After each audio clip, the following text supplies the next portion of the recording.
Many Indians who live in unassuming houses in the narrow lanes of Bardubai have stories of the UAE beyond the tallest tower and man-made islands. They have stories to share of real struggles and the real land that they helped build. Most of them are content still living in the apartments that line the narrow alleys by the creek. They actually share a relationship with the creek, with the sea and the port. This is because many of them first came by ships to this desert country. Gulab Chand Keria touched the shores of the land at the tender age of 19. The country was still a British colony. His father, who had come here in 1952, struggled to get his son Gulab Chand the visa to the land which would today be marvelled upon by the world for its achievements. Torn between a college admission in Gujarat and an opportunity in foreign shores, Gulab Chand chose the latter. He decided to try his fortune assisting his dad as a goldsmith. Experience में मैं यहाँ बस आया, आने के बाद मेरा जो एम था कॉलेज करना था, एडवोकेट बनना था, तो एडवोकेट कॉलेज मेरा एम अधूरा रह गया, वो मैं नहीं कर पाया। मैं थोड़ा एक्सपीरियंस के बाद मेरे को गोल्डस्मिथ का काम में इंटरेस्ट नहीं था।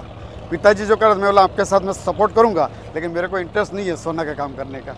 फिर मैं सब अलग अलग जगह पर काम किया, 1975 तक काम किया। बाद में मैं मेरा अपना PRO जॉब स्टार्ट किया on. His first salary was 150 Qatar Dubai Riyal. This currency was then used, alternating with the Indian rupee. After 2 years of service, his company got him a ticket to go home. The ticket cost 650 Qatar Dubai Riyal. He politely asked them if he could take the money and make his own travel arrangements. They were glad and gave him the money. He took the money and bought himself a ship ticket for 150 QDR and decided to buy gold with the rest. His father and him have very close experiences of having worked with the then ruler, Sheikh Rashid. At that time, the community was so small that Sheikh Rashid knew most of the Indians and the Pakistanis by the first name he claims. मेरा father Goldsmith था और शेख राशिद का सब jewellery बनाता था। 1964 में मेरा father ने 3 रोलेक्स वॉच शेख राशिद की बनाई थी, डायमंड वॉच, और उस टाइम पर शेख राशिद इतना प्लीज़ हुआ तो उसका जो बिन सलूम अभी आज की तारीख में है वो उनका सेक्रेटरी था। वो मेरे पिताजी के पास गोल्ड बोल्ट सब लेके आता था। तो उस टाइम पर उसने सारी चीज़ें बनाई, तो उसको बोला कि ये सारा सोना जो गोल्डस्मिथ है उसको जाबिल पैलेस में लेके आओ। तो जाबिल पैलेस में लेके गए तो उस टाइम पर शेख राशिद बोला तुमको क्या चाहिए? बोला मैं जब तक जिंदा हूँ, जब तक आप जिंदा है तब तक आपका काम मिलेगा, वही मेरे लिए बहुत काफ़ी है। People like Gulab Chand say they will stay in Dubai until they can no longer survive in the place. This is not to say they have no bonds with India, but just that they've spent most of their adult life in Dubai, that they doubt anyone would even recognize them back home.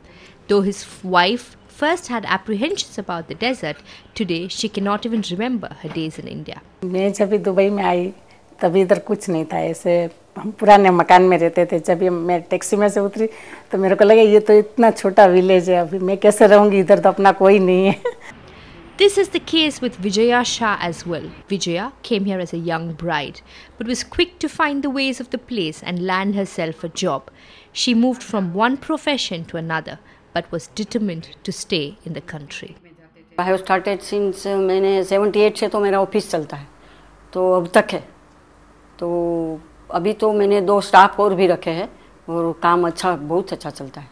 Though they all admit that the place has changed by leaps and bounds and the price they have had to pay for the development is that they no longer have the warmth of a small town, today it is a city they're proud of as they have helped build it. I like Dubai very much.